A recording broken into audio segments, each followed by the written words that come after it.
Théo was a name that carried weight, wealth, and mystery, the kind of man who didn't need to say a single word to dominate an entire room. Owner of a beauty that made even the most self-assured feel insecure. His features resembled those of Greek statues carved by divine precision. A sharp jawline, a perfectly trimmed beard, dark wavy hair, and a body that looked like it had been forged in steel. Broad shoulders, arms like tree trunks, and a chest so defined it made shirts unnecessary, though he was almost never seen without his custom-tailored suits. But it was the contrast that stood out the most. Théo had been blind since the age of 10, and even without the ability to see, he always wore his dark glasses, as if at constant war with the world, or perhaps hiding something even deeper from it. No one knew for sure how that blind boy, raised in a family shattered by tragedy and corporate feuds, had managed to build a financial empire on his own, spanning real estate, technology, and philanthropy. His name was on magazine covers, Forbes reports, and in the fantasies of thousands of women who dreamed of being chosen by the man who never fixed his gaze on anyone. The truth, however, was that Théo had been deeply disappointed by love rooted in appearances. He dated rarely, trusted even less, and hardly believed in the idea that someone could love him without seeing his billions. Behind the dark glasses and the imposing frame was a man distrustful, cold, and silent, used to being touched by hands that desired his wealth, but never his heart. He lived alone in a mansion far from the city, a modern fortress surrounded by high walls, electric fences, and a security system straight out of a sci-fi movie. Inside, the only sounds were the keys of his piano, the voice of his digital assistant, and the delicate footsteps of the only person who entered his quarters, Rosa. She was in charge of cleaning the main wing, and even without knowing it, had become part of his emotional routine. He listened as she softly hummed while cleaning the kitchen.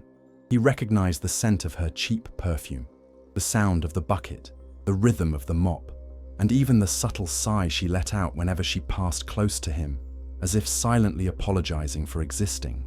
Théo had never seen Rosa with his eyes, but without even realizing it, he was already seeing her with his heart. Even so, he remained cold, harsh, objective. His commands were direct and impersonal.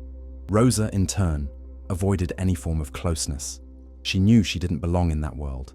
She was fat, black, with features deemed harsh by racist standards, and since childhood, she'd been told no one would ever love her. She had been fired from other homes simply for disturbing the view of the owners just by existing. But with Théo, she felt safe. He couldn't see her, therefore he didn't judge her. What she didn't know was that Théo sensed every presence, every detail. He began to notice the days she didn't come. He missed the drag of the cloth on the marble, the scent of cheap lavender, and one day, on impulse, he asked why Rosa was sad. She froze. How could he know? She didn't answer, but in that moment, the first invisible thread between the two was formed, a silent, subtle connection, but growing stronger by the day. Théo, who never got involved with anyone, began to quietly adjust his schedule to match hers. He would drop something on purpose, just to hear her come closer. He'd ask pointless questions just to keep her talking. And over time, even though she was blind to him, Rosa became the most visible woman in the world to the man who didn't see anyone. The mansion, once cold and silent, began to warm, not because of sunlight, but because of something blooming without them noticing. And while the world outside judged who was worthy of loving whom, within those walls, a blind man and a woman considered ugly were unknowingly beginning to write the most improbable love story of all. Rosa was born invisible, not by magic, but by the imposition of a world that chose to ignore her from her very first cry. Born in a forgotten slum, the daughter of an exhausted washerwoman and a bricklayer too weary to even smile, she learned early on how to make herself small. Overweight since childhood, dark-skinned, with strong features and hair that the world insisted on calling bad, Rosa grew up being taught to lower her head. At school, classmates mocked her wide body and the uniform that was always too tight. On the streets, eyes passed over her as if she were part of the furniture. And at home, her own mother repeated that she needed to be useful, since pretty she was not. Even so, Rosa possessed something no one saw, or pretended not to see. A sweet heart, a constant kindness, a strength that resisted daily rejection. She didn't rebel, didn't scream. She simply carried on, day after day, being gentle in a world that only pushed her into corners. She began working young, cleaning the homes of wealthy families, where she overheard whispers, felt the muffled laughter as she passed, and received cold commands from women who referred to her as that one. She learned to be invisible in silence. But somewhere inside, she held on to a silent, almost naive hope that one day someone would see her not with their eyes, but with their heart. At 29, Rosa got a temporary job at Théo's mansion, a place unlike anything she had ever seen. Cold, quiet, but strangely welcoming. There, no one humiliated her. There were no giggles behind doors or fingers pointing. The boss, blind, never made a single comment about her appearance. In fact, he barely spoke, but she sensed something in that silence. A silence that listened, and even if she wouldn't admit it, she enjoyed cleaning that place. It felt almost as if she could hide there, from a world that had always judged her. At first, she avoided any interaction. She was afraid of being fired for crossing boundaries. She cleaned quickly, left early, ate alone in the storage room. But over time, something shifted. Théo began to speak to her. Short phrases, simple questions, but ones that made her feel noticed. And that disarmed her, made her smile to herself. She started placing flowers in his office, even knowing he wouldn't see them. She aligned the teacups more precisely, as if hoping he'd feel the affection in her touch. And sometimes, she would hum softly, songs her mother used to sing while doing laundry, as if trying to wash the soul of that lonely man. But Rosa never let herself be fooled. She knew her place. She knew she wasn't a perfume ad woman, nor a soap opera lead. She knew that in the eyes of the world, men like Théo didn't care for women like her. And because of that, each gesture from him was both a gift and a torment. She wanted to believe, but she was afraid. Afraid it was all just a whim, a cruel game, that he was simply toying with the heart of a woman who had never been loved. And even so, Rosa couldn't help herself. She began spending more time at the house, took more care with her appearance, used a cheap lipstick she bought with bus fare money, tied her hair neatly, and smiled, a restrained, shy, but genuine smile. The kind of smile only someone who's spent a lifetime being invisible can give when they finally believe someone is, at last, truly looking at them. The most ironic part of it all was that Théo couldn't see her, but he couldn't ignore her either. And Rosa, who believed she had no beauty, was beginning to discover that, for some eyes, even those that cannot see, there is a kind of beauty that isn't measured in mirrors, but in presence. And Rosa's presence, in that world of marble and glass, was starting to shine the brightest. It was on a suffocating Friday afternoon that something different happened. Rosa was on her knees, scrubbing the marble porch floor with force, sweaty, her hair tied up in a messy bun, her hands marked by soap. The portable radio played an old Alcione song, and for a moment, she let herself drift, humming softly, unaware that she was no longer alone. Théo was there, standing, silent, paused on the threshold between shadow and sunlight. She only noticed his presence when she finished the verse and heard his firm yet gentle voice say, "Keep going. I like that song." Rosa froze. Her entire body trembled. She had never heard him say anything so intimate. She swallowed hard, lowered her head, and rushed to turn off the radio. But he interrupted her again. "You sing beautifully." It was the first time anyone had ever told her that, or anything close to it. Rosa didn't know what to say. Her face burned, not with shame, but with something new, something that felt like affection, or maybe hope. And in that moment, without touching her, without even moving closer, Théo touched her soul. He then walked slowly toward where she was. No cane, no support, just the steadiness of someone who knows the floor plan, like he knows his own thoughts. He sat in one of the solid wooden chairs on the porch and asked her to sit with him. Rosa hesitated. It was forbidden. She knew that. Servants didn't sit with their masters, and especially not her, the invisible one, the outcast, the one never invited to belong. But he insisted, said he didn't want to be alone that evening, said her voice brought peace. And without knowing how, Rosa sat down. They remained there, side by side, in long silence. He listening to her breath, she listening to his heart, until Théo asked how she saw the world. Rosa laughed, said he was the one who should be asking that, but he shook his head and replied, "Those who see with their eyes often see nothing, and I think I'm starting to see better now." Rosa felt the tears rising, but she held them back. She didn't want to cry there, didn't want to seem weak. But Théo had already noticed. He felt it in the air, in the way she went quiet, in the tremble of her breath. Then he extended his hand, slowly, without hurry, as if waiting for a sign. Rosa, almost without thinking, touched that large, warm, firm hand, and in that instant, without realizing it, the two of them crossed an invisible border. The moment a connection is formed not through carnal desire or romantic illusions, but through deep soul recognition. Théo felt her calloused skin, the rough fingers, the marks of labor, of time, of life, and to him, that was beauty, that was truth, that was living. Rosa, on the other hand, felt small, unworthy, but she didn't pull away. For the first time, she wanted to be touched, wanted to be remembered.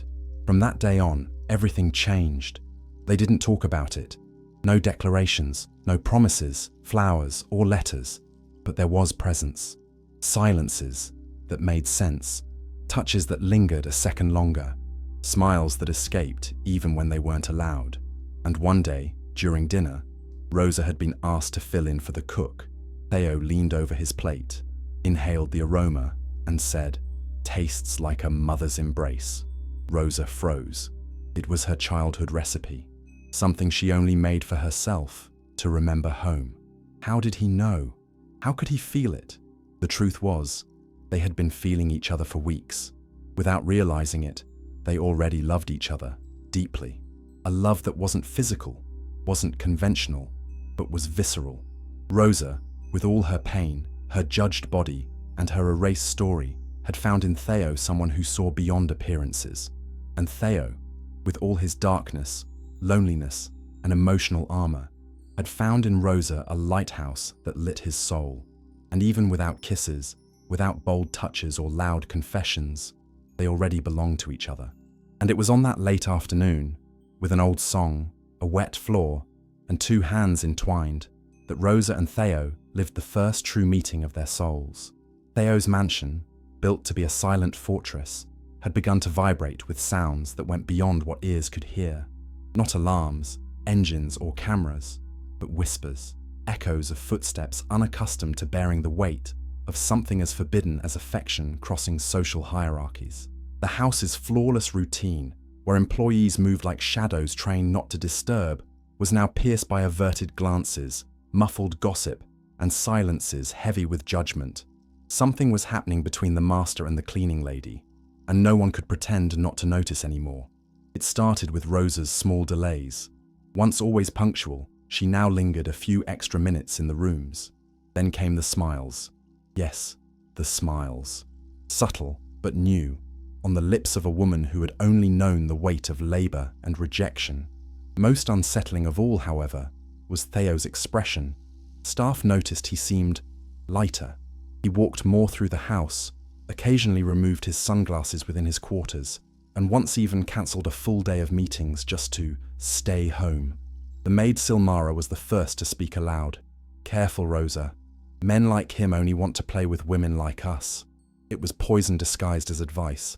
But Rosa, though fear grew inside her, couldn't walk away. She knew what existed between them wasn't a game. It was real, intense, impossible to ignore. Still, Silmara's words echoed, because the world wouldn't accept it, because the abyss between her and Théo was too deep, because no one would believe that a millionaire, blind or not, could love a woman like her.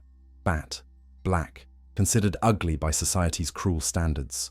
Soon the murmurs spread to the most dangerous ears, those of the housekeeper, Solange, a stern woman, loyal to Théo's late parents, who kept the house in order like a military barracks. She didn't say much, but her expression said it all.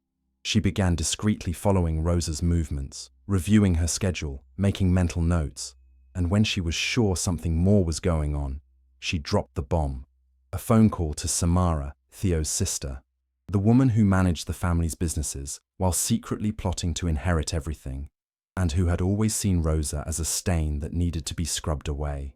The next day, Samara appeared at the mansion unannounced, gorgeous, blonde, slender, dressed in the cold elegance of women who don't smile without purpose. She scanned the house like a battlefield, and when she saw Rosa, no words were needed. Just a look of disdain, of threat, the kind that clearly says, "You don't belong here." Rosa felt her body go cold. She went back to hiding in corners, avoiding all contact. But something had already changed, because Théo, sensing his sister's presence and Rosa's discomfort, didn't remain silent. He called her in front of everyone and said, "Come sit with me, Rosa. Let's have some coffee." The gesture, though simple, was an earthquake. The whole room froze. Samara tightened her lips.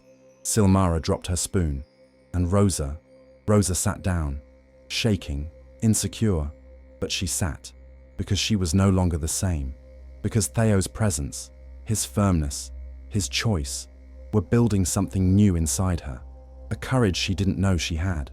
From that day forward, the whispers intensified. But now they weren't just about the absurdity of the relationship. They were about fear, because everyone could see Théo was truly involved. And a man like him, when he loves, does not back down. The mansion's staircases, once filled with neutral talk of chores and schedules, turned into corridors of tension. Rosa was now watched as a threat. The atmosphere shifted. The air grew heavy, but she was also changing. With each gesture from Théo, every word, every subtle touch, she became more grounded, more present, more visible. And even if the others didn't accept it, even if they whispered, judged, and schemed, something greater was already underway. Something that no staircase, no Samara, and no prejudice could stop. The birth of a love that didn't ask permission to exist. There were days when Rosa fell asleep with her heart racing, unsure whether it was fear or longing pulsing so hard in her chest. And there were nights when Théo, lying silently in his Egyptian linen bed, would let his sunglasses rest on the nightstand and simply listen to the void. A void only interrupted by the memory of Rosa's soft laughter, the sound of her footsteps, the simple scent she left in the air. It was no longer a whim, no longer a disruption in his routine. It was thirst, a thirst to have her near, to feel her, to protect her, and most of all, to see her in the way only the heart can truly see. That morning, the atmosphere was heavy. The housekeeper had warned that Samara would return to the mansion by late afternoon, bringing lawyers and an emergency contract that involved changes in domestic management. Rosa felt the threat looming like a thick storm cloud. She knew it was about her. That woman would do everything to drive her out. And even with Theo's silent support, something inside screamed that it was time to leave. Not out of cowardice, but out of love, to protect him from scandal, to shield him from the hatred the world was beginning to spew over them both. So, while he was still asleep, she packed her things, wrote a short note, and went down the stairs with trembling yet determined legs. But Théo wasn't asleep. He felt it, just as he always felt everything about her. He rose abruptly, descended the stairs blindly, guided only by instinct, by the sound of dragging luggage, by the scent of pain. And when he caught her at the kitchen door, breathless, sweating, barefoot, he grabbed her arm and said, "You're not leaving. Not like this." Rosa turned slowly, eyes filled with tears, holding back sobs harder than she clutched her suitcase handle. "I can't stay, Théo. This will destroy you. They'll ruin everything." He stepped closer, rested his forehead against hers, and replied, with the firmest voice he had ever used in his life, "I've lived in darkness for so long, but now I see. And what I see is you." Then he gripped her hands tightly, pressing her fingers into his, as if trying to fuse their wounds.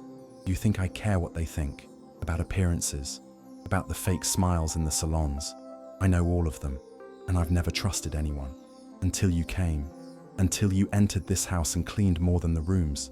You cleaned my soul, Rosa, and I love you." The world seemed to pause. Time froze. Rosa wasn't breathing. Her whole body trembled. Never in her entire life had anyone said those words to her. I love you. Again. No hesitation. No shame. She took a step back, then another. The tears streamed down freely. She tried to say something, but no words came. Until finally, with a broken voice, she said, You don't know what you're saying. I'm fat. I'm ugly. I'm a woman the world hates. You haven't seen me. You don't know. But Théo, with a soft smile, answered, Rosa, I'm blind, but you're the only thing I've ever truly seen. She broke into sobs, and he embraced her. A long, firm embrace, one of perfect fit, as if they had been made for each other all along. There was no kiss, not yet, but in that embrace were all the promises two hearts could make, promises to fight, to endure, to defy the world, together. And that very day, Rosa didn't leave. On the contrary, she stayed. For the first time, she chose to stay. For the first time, she believed she could be loved. For the first time, someone truly saw her, and not just with eyes, but with an entire soul. They thought they were ready, that the newly confessed love, still warm and vibrating on their skin, would be enough to shield them from the world. But they were wrong, because the world does not forgive the improbable. And what Rosa and Théo had was exactly that, a social miracle, a walking scandal, an open wound on the pride of an elite used to dictating what is or isn't acceptable. When the first rumors of the blind millionaire's affair with the cleaning lady leaked, high society reacted like an infected organism, with disgust, sarcasm, and subtle cruelty. The first headline appeared on a gossip blog, showing a blurry photo of Théo and Rosa walking through the garden. She was wearing her work uniform, hair tied up carelessly, with a shy smile on her face. He, dressed in a dark suit and sunglasses, gently held her arm, as if they were already a couple. The caption read, "Who is the woman who seduced the country's most desired man?" And the article was a parade of cruelty. They compared Rosa to a 19th century maid, called her aesthetically deprived, and insinuated that she had emotionally manipulated him out of pity. The next day, printed newspapers ran harsher headlines. Emotional blindness or power fetish, one column asked. Another outlet suggested that Théo needed psychiatric help for being in love with a woman of questionable appearance. Social media turned into a battlefield. Some mocked, others cried out in rage, and some openly declared that it was impossible to love someone like Rosa. And there, in full public view, Rosa was stripped of her humanity. She became a symbol of mockery, derision, and aesthetic intolerance. But the worst was yet to come. At a charity gala hosted by Théo's company, Samara made sure to invite every member of high society to witness what she hoped would be her brother's public downfall. And against all advice, Théo showed up, arm in arm with Rosa. She looked beautiful in what she could afford. A simple dark blue dress that hid her curves and exposed her vulnerability. The entire ballroom fell silent as they entered. And then, as if a sentence had been handed down, the smiles faded, the whispers began, and a circle of rejection formed around them, as if they were poisonous. No one greeted Rosa. None of the elite wives posed for photos with her. None of the businessmen approached Théo while she was at his side. And yet, he remained with his arm entwined with hers, steady, unshaken, as if saying, "Hate us if you want. I've made my choice." But Rosa felt every invisible dagger. Every look that said, "You don't belong here." Every stifled laugh. And when she got to the bathroom alone, she overheard two wealthy women speaking loud enough to be heard.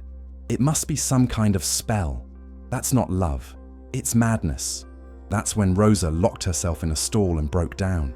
She cried in silence, sitting on the toilet lid, her heart shattered not because of Théo, but because of herself, because the world had always rejected her. But this time, it hurt more, because now she knew what it felt like to be loved, and that made the rejection burn in a cruel, unforgiving way. Outside, Théo was looking for her, blindly asking staff for help, calling her name. When he found her, Rosa was pale, her light dimmed. He held her face in his hands and said, "You are stronger than all of them combined, and if you want to leave, I'll understand. But if you stay, I promise we'll turn this pain into strength." She nodded.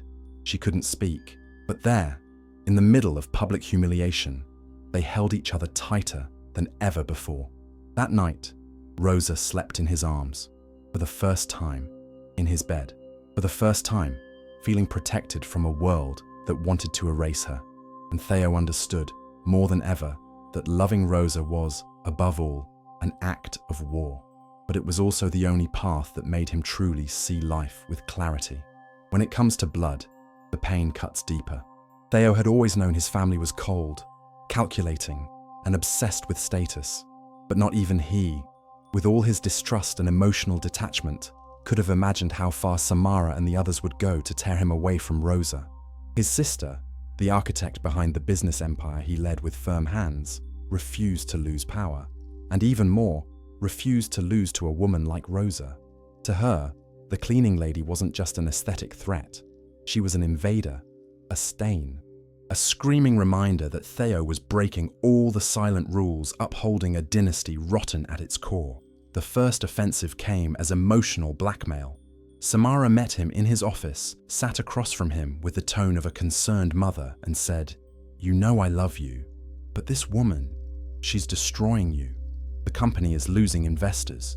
We're becoming a joke." Théo sat with his arms crossed, listening in silence. But when she brought up removing him from leadership due to emotional instability, he slowly rose and said, "The only unstable thing here is your ego. And if you touch her, Samara, I will destroy everything you built." For the first time, his voice came out as cold as steel. But Samara wasn't one to back down. When she realized emotional blackmail wouldn't work, she triggered Plan B, public war. Several fake profiles were activated on social media, spreading fake news about Rosa. They claimed she had a criminal record, used fake names, and had previously gotten pregnant by other employers to extort them. The posts went viral in dark corners of the internet, then spread to tabloid outlets. Rosa was called a professional scammer, a system parasite, a gold digger with a criminal soul.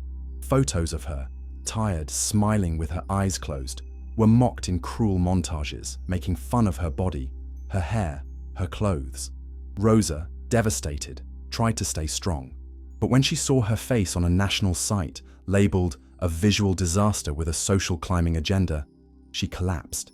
She stopped leaving the bedroom, stopped singing, even stopped eating. Not out of shame, but from exhaustion. Her body couldn't take being the target of so much hate anymore.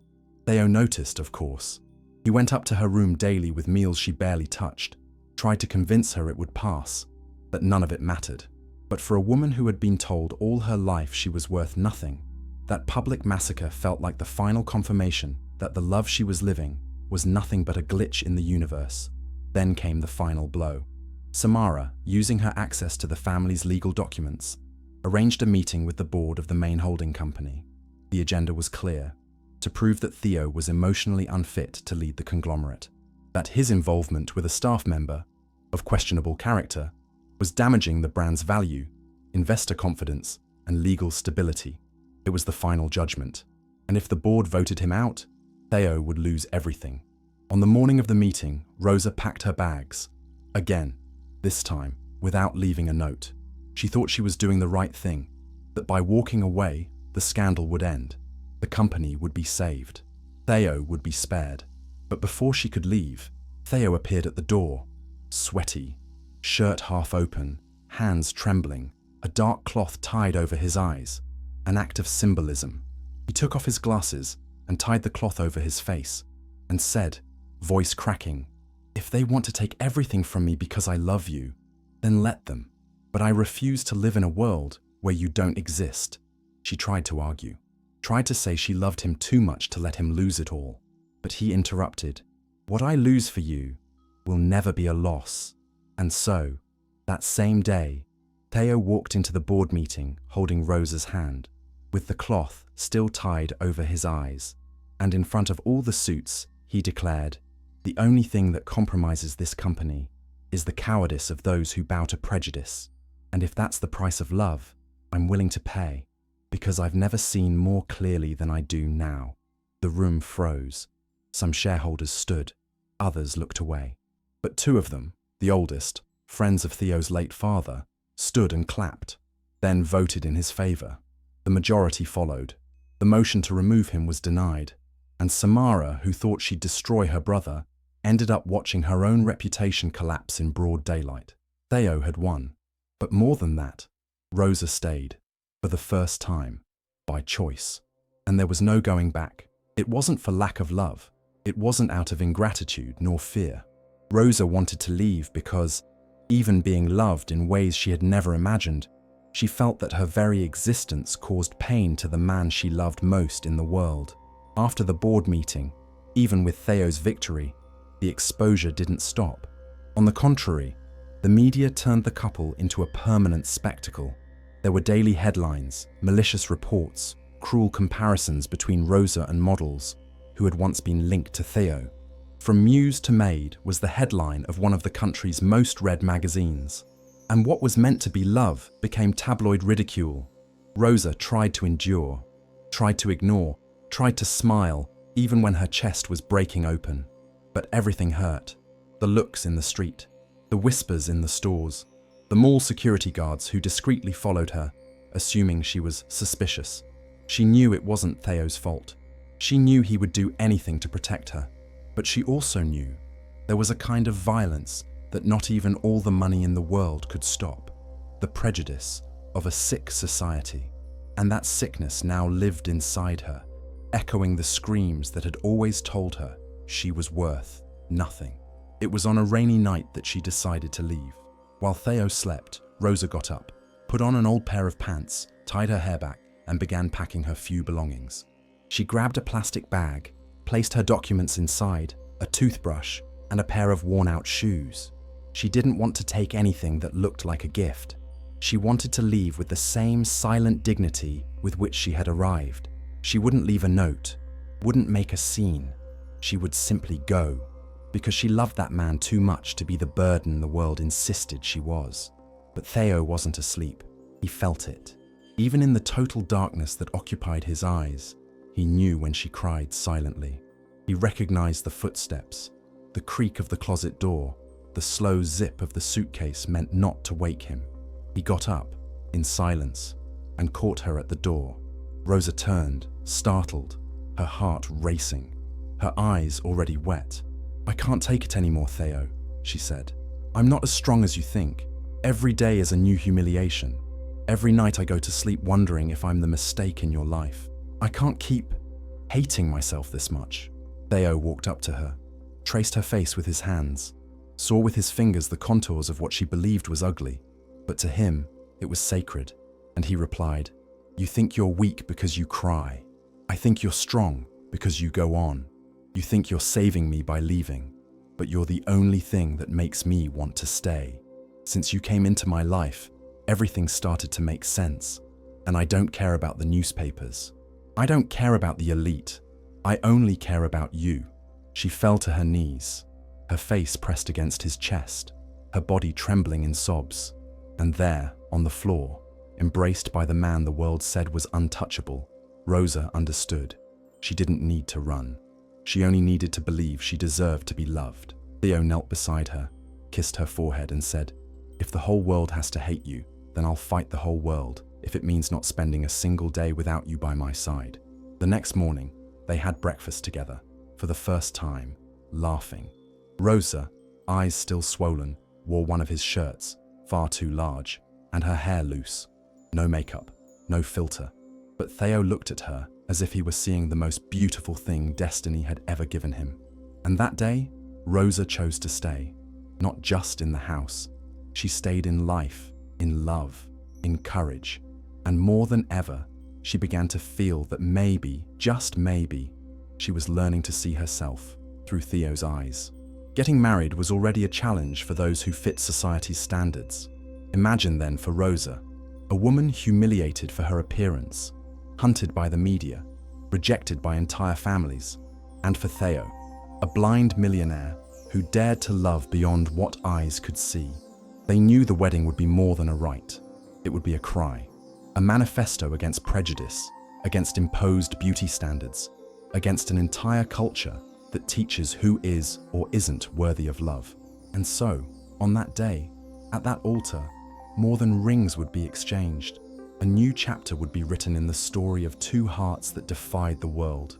Rosa had no stylist. No fashion house wanted to dress her.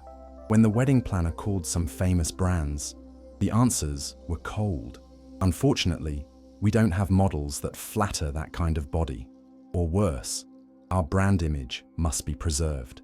Makeup artists hesitated. Salons refused. Jewelry stores suggested something less flashy. But Rosa, still bruised on the outside, was beginning to heal on the inside. With the help of a neighborhood seamstress, she sewed her own dress, simple, matte white, without glitter, with long sleeves and lace across the chest. She designed the details herself, embroidered the cuffs by hand, and asked that it not be too tight. "I want comfort. I want to be myself," she said. On the other side, Théo rejected all convention. He chose a dark suit, no tie. He stood at the entrance of the church with his sunglasses in his pocket. He wanted guests to see him without the lenses he used to shield himself from the world. He wanted to silently declare that he was there with a bare heart. The church was full, but not with the familiar faces of high society. Many guests had declined the invitation with polite excuses. In their place were true friends. The gardener who had worked for Théo for years, Rosa's former teacher, the neighbor who once lent her an iron when she had none, and in the back, discreetly, a few onlookers with phones in hand, waiting to capture the tragedy that never came. When the doors opened and Rosa entered, an absolute silence took over the temple. She wasn't the bride they expected, not the image that films and fairy tales had conditioned the world to accept, but there was something about her impossible to ignore, an aura, a light that radiated from her soul, a pride built from 1,000 rejections. She walked alone, eyes steady, body upright, and each step was an answer. Every footstep on the ground echoed, "I made it. I won." Théo smiled. He didn't see, but he felt. When Rosa stood before him, gently touching his hand, he whispered, "You look beautiful." And she replied, "You've never seen me." And he said, "But I've always seen you." The ceremony was brief, but unforgettable. The vows were spoken with the emotion of those who had survived every war. Rosa spoke of pain, of invisibility, of the day she believed she would never deserve love. Théo spoke of light, of how someone who had lived in darkness since childhood found brightness in the simple gestures of the woman who once cleaned his home. There were no fireworks, no orchestra, but when they said "I do," the entire church stood and applauded. Many cried. Even those who didn't understand their love were moved by something invisible, almost sacred. And as they walked out of the ceremony, hand in hand, there was no more fear. Rosa no longer shrank. Théo walked with his chest lifted. They were ready for the world, ready to build a life, a home, a story. Their honeymoon wasn't in Paris or the Maldives. It was on a countryside farm where Théo could smell the wet earth and Rosa could walk barefoot through the grass. There, among trees, laughter and kisses at dusk, they made love for the first time. And it was careful, quiet, reverent. It wasn't about perfect bodies. It was about souls that had finally found rest in one another. That night, Rosa understood. This wasn't just a wedding.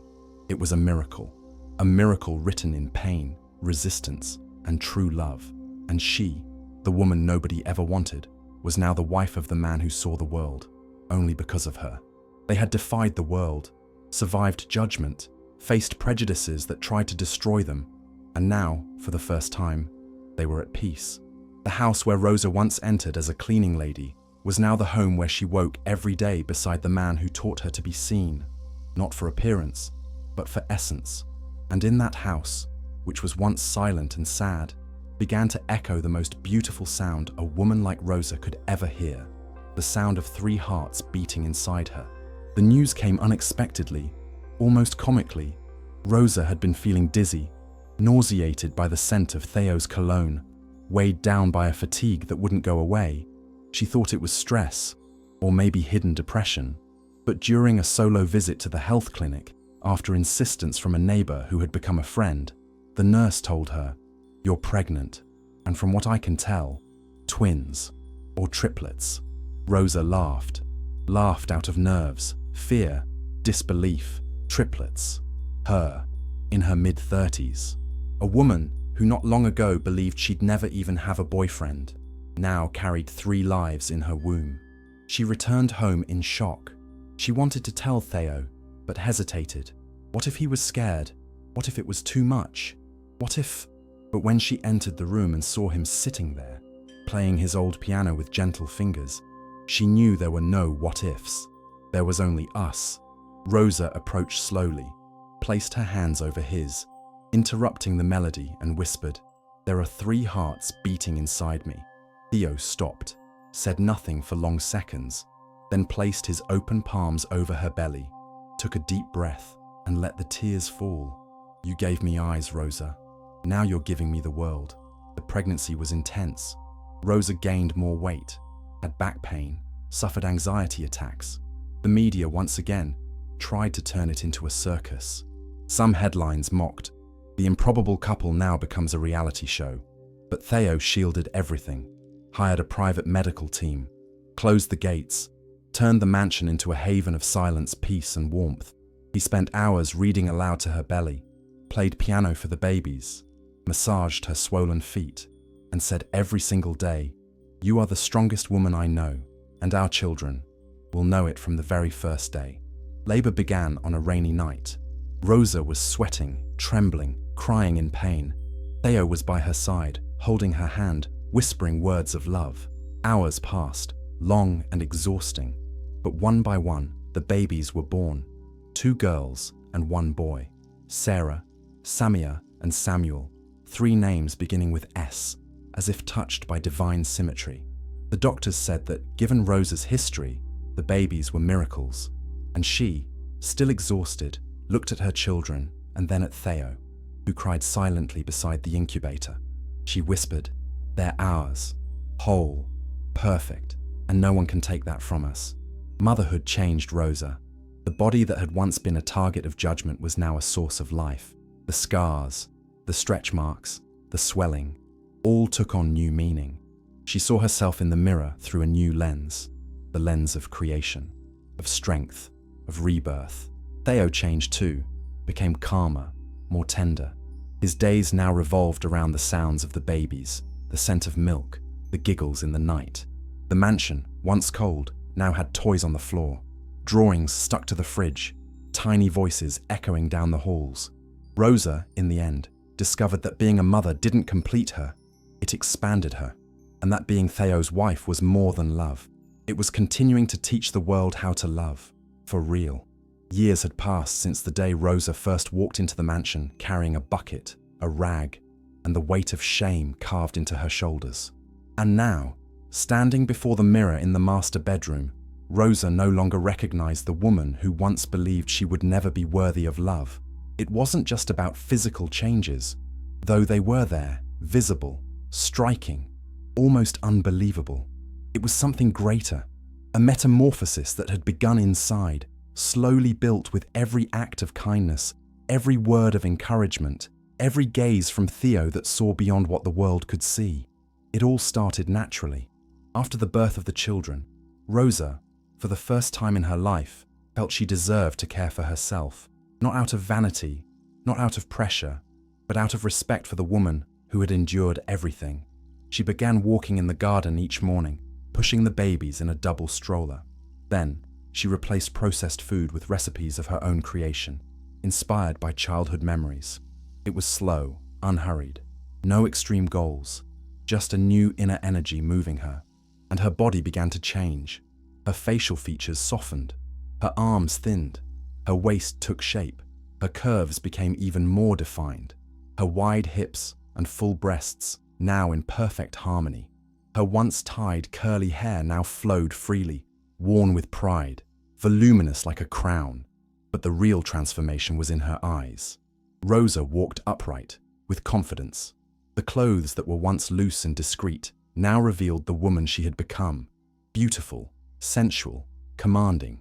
The media, who had once labeled her an aesthetic aberration, now tried to rewrite the narrative. The stunning transformation of the blind millionaire's wife, the hypocritical headlines read. There were invitations for magazine covers, talk shows, interviews about overcoming. But Rosa was not fooled. She knew the world hadn't changed. She had simply learned never to bow again. Théo, on his part, never commented on the transformation, never encouraged it, nor celebrated it with superficiality. He simply continued to touch her the same way, with reverence, with desire, with love. One day, sitting in the garden, Rosa joked, "You haven't said anything about my new body." And he replied, "Because you've always been perfect, and because I still see the same woman, just with a little more light." It was the sentence she never forgot. Their relationship grew even stronger. Rosa began attending events as an equal. She was no longer Theo's wife. She was Rosa, a woman who spoke with confidence, who stared down journalists with grace, who could silence an entire room with a single sentence. She began participating in social projects, creating programs to support Black women rejected by dominant beauty standards. She founded an NGO, built a support network, gave voice to those long silenced, and Théo supported her in everything. Even without seeing the crowds that followed her, he heard the applause, felt the glow in her voice, and knew he had married not just a woman, but a whirlwind of transformation. Yet still, at home, alone with him, Rosa was sweet. She was still the woman who lay in his lap and told childhood stories. Still the loving mother who made silly voices for the kids, who laughed at bad jokes, who cried watching movies. The physical beauty, now celebrated, had not replaced her essence. It had only joined it. And Théo, though blind, saw her more than any man had ever seen a woman. Society, perplexed, still tried to understand. How did she do it? Did she get surgery? Is she a different person? But the questions always came from the wrong place, because the answer was not in the scale, nor in aesthetics. The answer was simple: love. Rosa had been loved into bloom, until the woman who had always existed, but had been pruned by the cruelty of others' eyes, blossomed in every inch of her being. And now, full, transformed, irreversible, Rosa walked the world with the certainty that she was not only loved, she was light, and no one would ever make her believe otherwise again. Not everyone can bear to see a flower bloom where they once spat their contempt. Samara couldn't bear it. Théo's sister had been molded by a world where power and beauty were reserved for an aesthetic and racial elite. She had always been the star, the strategist, the controller of the family empire. And seeing Rosa, a woman she once considered domestic trash, transform into an icon, a businesswoman, a mother of triplets, a symbol of everything she despised, something broke inside her. It wasn't just hate, it was fear. Fear of losing the throne. Fear of being defeated by someone who, in her eyes, should never have left the kitchen. Behind the scenes, Samara schemed. She pretended to keep her distance, but hired detectives, hackers. She dug into Rosa's past, her family, medical records, bank accounts. She searched for any flaw, any crack that could be turned into scandal. And when she found nothing, she began to fabricate. She had documents forged, created fake profiles to post anonymous accusations that Rosa had used a false identity to climb socially, spread rumors that the NGO Rosa founded was embezzling funds, that the triplets weren't Théo's children, that Rosa planned to steal the inheritance. But Rosa was no longer the silent woman who once cried in the mansion's bathroom. She now had a legal team, a press office, and above all, the courage of someone who no longer owed explanations to anyone. Samara's lies fell apart one by one. Every piece of fake news was debunked with proof, videos, testimonies. Every attempt to sabotage her image was met with grace and strength. And while Rosa stepped onto stages to receive awards for female leadership, Samara drowned in her own poison, until she decided to strike where she thought Rosa was still weak: Théo. She knew her brother was emotionally sensitive. She knew he still carried childhood traumas, his blindness, his losses. Samara showed up at their house one night, unannounced, wearing a theatrical mask of desperation. She made up a story that Rosa was in contact with an ex-boyfriend, that she was secretly recording Théo, that she planned to write a book and profit from exposing him. And to make the lie more convincing, she handed him a folder filled with photos, fake screenshots, distorted audio clips. Théo listened in silence. Rosa, beside him, didn't understand what was happening. She could only see the pain in his face. the silence she knew so well. Except this time, it was cold. When Samara left, triumphant, leaving the air heavy, Rosa touched her husband's arm and asked, "Do you believe her?" Théo didn't answer. He just stood and went to their room. That night, they didn't sleep together. It was the first time since they'd married. Rosa cried alone. She felt something inside him had cracked. Not from lack of love, but because even the strongest man can falter under such pressure. In the days that followed, Théo withdrew. He avoided meetings, avoided speaking, even avoided the children. And Samara kept fueling the media with lies, feeding the doubt, hoping he'd finally break. But what Samara didn't count on was that true love doesn't crumble under innuendo. Théo, even in silence, began investigating on his own. He contacted old allies, had the documents verified, and slowly, the truth began to surface. He uncovered the lies, the manipulations, and more than that, he realized his sister had never accepted losing control over him. One Sunday morning, while Rosa was in the garden with the kids, Théo called her over, asked her to sit beside him at the piano. He played a short, melancholic melody. Then, in a soft voice, he said, "Forgive me, I let doubt in," and that was more serious than any accusation. Rosa just embraced him, said nothing, because she knew he wasn't perfect, but he was true, and because even wounded, her love was still greater than anything. Théo then called a press conference.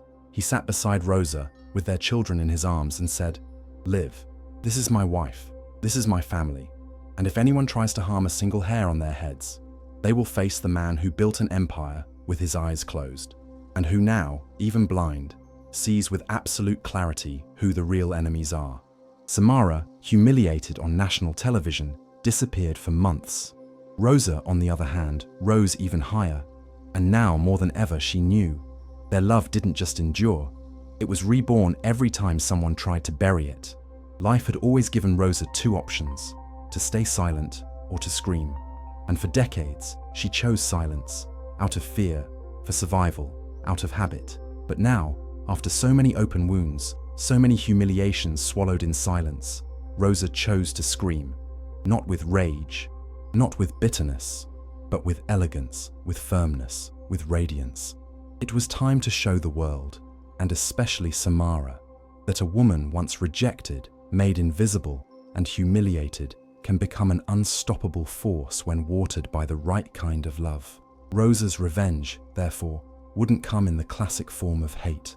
It would come as public victory, as irreversible impact, as irrefutable protagonism. It all began with an unexpected invitation. Rosa was nominated for the National Social Entrepreneurship Award for her work leading the NGO she had founded for Black and marginalized women.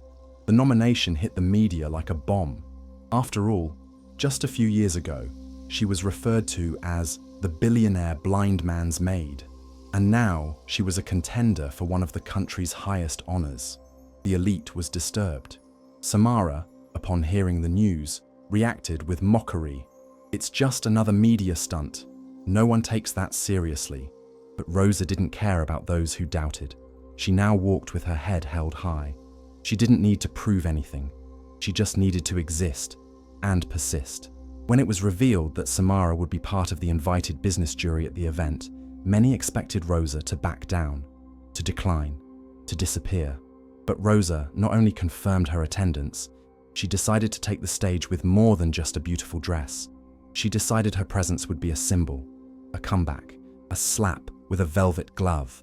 And for that, she commissioned a custom-made gown designed by a black stylist from the outskirts, who had also suffered a lifetime of aesthetic prejudice.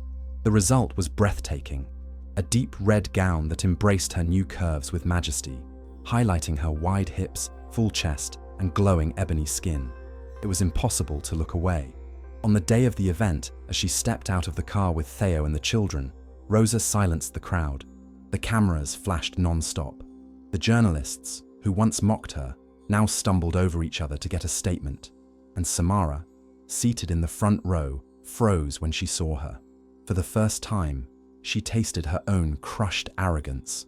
Rosa walked like a queen, not because she wanted to flaunt, but because she finally understood that her place was at the center, not the margins. When her name was announced as the winner, the audience rose to their feet in applause. But it was during her speech that the revenge truly materialized. Rosa walked up to the stage, took the microphone, breathed deeply, and looked out at the audience. Her voice came out steady, serene, powerful. "I used to sit on the floor while everyone else sat in chairs. I served drinks while no one offered me even a glance. I was called ugly, fat, dirty, unworthy. But I never stopped loving. I never stopped dreaming. And now, I am not here to be the exception. I am here to pave the way, so that other women who carry my skin, my body, my story, know they can and must be wherever they want. Even on this stage, the beauty the world denied me, love gave back, and I will never be silent again." The audience erupted in applause. Théo cried. The children clapped without fully understanding the moment's gravity, but sensing the pride in the air. Samara sat in silence, stunned, because her attempt to destroy became the springboard for the woman she tried to bury alive. Rosa didn't take revenge with poison. She took revenge with brilliance. And that day, she didn't just win an award. She etched her name into history and made everyone, even those who ignored her, bow down, not to the transformed woman, but to the truth she had always been. When a black woman, once poor, rejected, and called ugly, steps into the center of a stage to a standing ovation, something changes. Not just in her, but in the world around her. Rosa was no longer just a name whispered in gossip columns or the target of anonymous mockery on the internet. She had become a reference, a social phenomenon, a symbol of resistance that inspired thousands and disturbed just as many. Her name was now present in lectures, interviews, documentaries, but more importantly, it was etched into the hearts of women who saw in her a reflection of what the world had always denied them, the possibility to exist with dignity and power. After the award, Rosa received invitations from universities to share her story.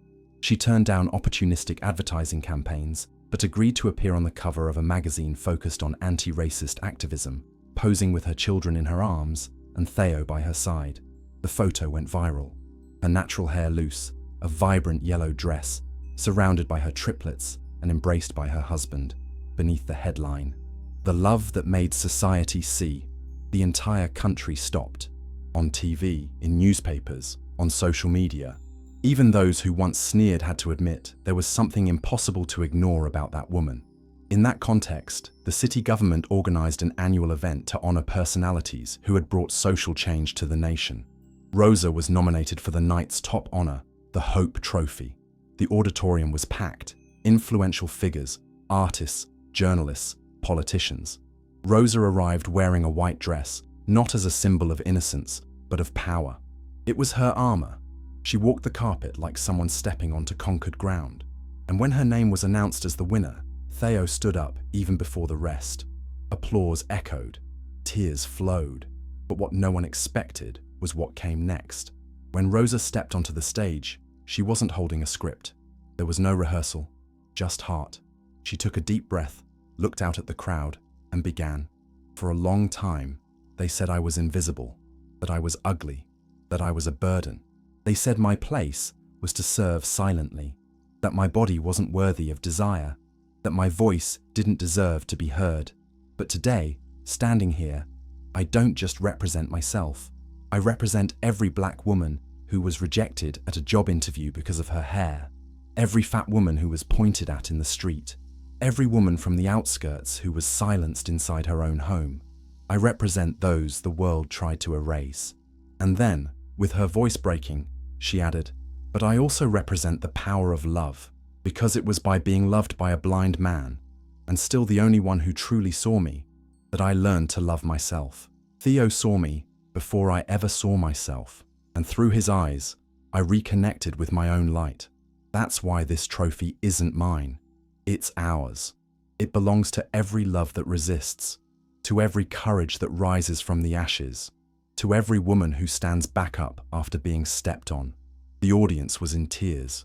A reverent silence hovered amid the applause. Cameras captured tearful faces.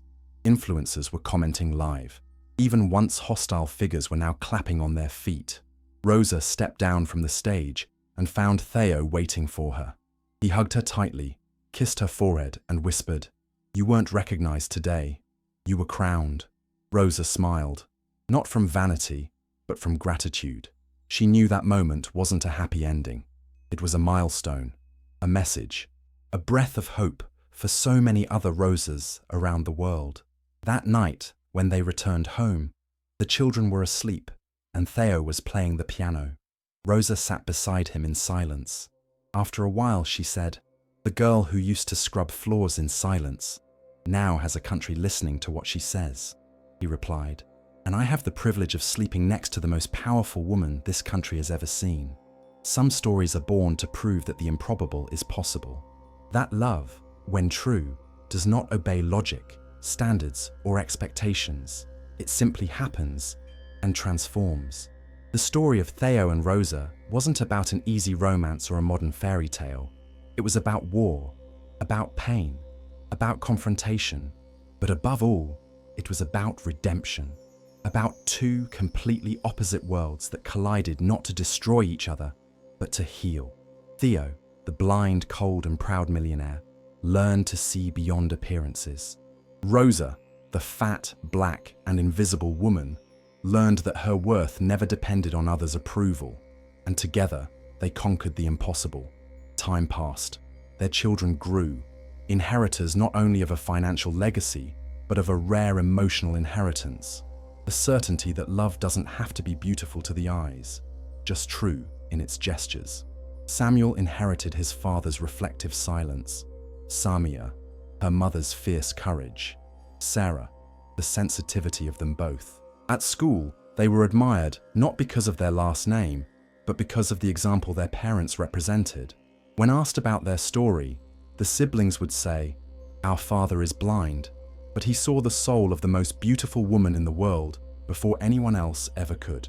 Rosa, now in her early 40s, still held her strength and glow. She was a nationally admired woman, but never abandoned her simplicity. She still cooked with her own hands, walked around the house in slippers, tended to the flowers in the garden where she once scrubbed the porch on her knees. The difference now was that she belonged. She owned that space. With Théo, love no longer needed declarations. A touch was enough, a shared silence. The way he knew every one of her steps in the house, even without seeing. When she entered the room, he knew.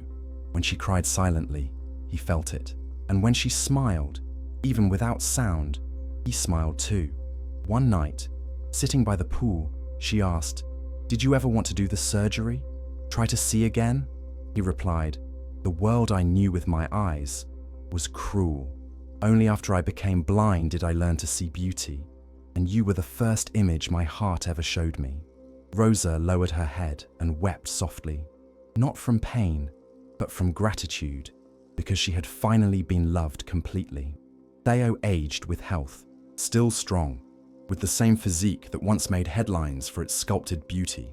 But it was his heart that had grown strongest. Even when his hair turned white and his hands trembled more than before, he never stopped searching for her scent in the air, the texture of her face under his fingers, the warmth of the presence that had pulled him from emotional darkness. On their 20th wedding anniversary, they organized a discreet celebration. Just close friends, former employees, partners in the journey. Rosa insisted on wearing the same dress from their wedding day, now tailored to her transformed, slender, elegant figure. When she stepped onto the stage to give thanks, her eyes shimmered. But it was Théo who surprised everyone. He took the microphone and said, 20 years ago, I lived my first miracle, finding light while being blind. And today, I live my second miracle, knowing that my blindness saved me. Because if I had seen, like everyone else, I might never have seen the only woman who truly shined. Rosa, you didn't just give me a family, you gave me vision. And even if I never see your face, I would recognize you in any lifetime, just by the touch of your love. Silence, emotion, applause, tears, and the kiss, there under applause, was the same as the first, full of surrender, and this time, without fear, Rosa and Théo proved to the world that true love doesn't require beauty, wealth, or social acceptance. It requires courage. The courage to choose the same person every day, even when the whole world says it doesn't make sense. They were living proof that what is invisible to the eyes can be eternal in the heart.